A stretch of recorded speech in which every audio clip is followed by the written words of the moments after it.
आपको जंगी यरमूक का वो मंजर याद है जहां मुट्ठी भर मुसलमानों ने दुनिया की सबसे बड़ी सल्तनत को हिला दिया था, जहां रोमियों के घोड़ों की टापों के नीचे जमीन लरज रही थी मगर ईमान वालों के दिलों में सुकून था।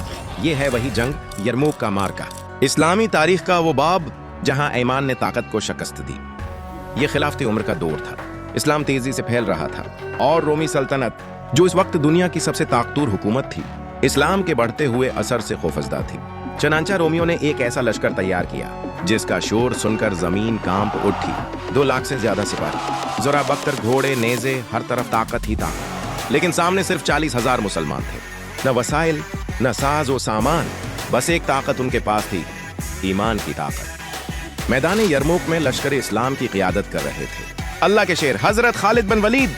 वो मैदान के बीच में घोड़े पर सवार हुए और पूरी फौज के सामने ललकार कर कहा, ऐ मुसलमानों, जन्नत तुम्हारे सामने है, अगर तुम पीछे हटे तो दुनिया तुम्हें रसवा कर देगी।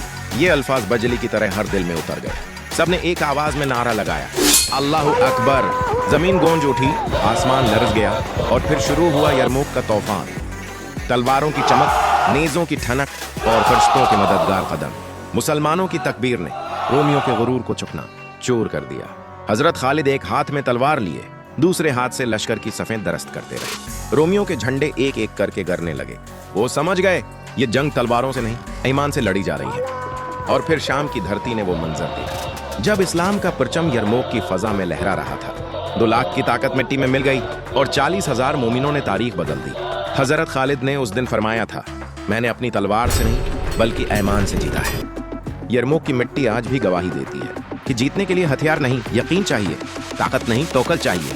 ये थी जंगी यरमूक, जहां ईमान ने रोमी सल्तनत को हिला दिया और इस्लाम का परचम हमेशा के लिए बुलंद कर दिया।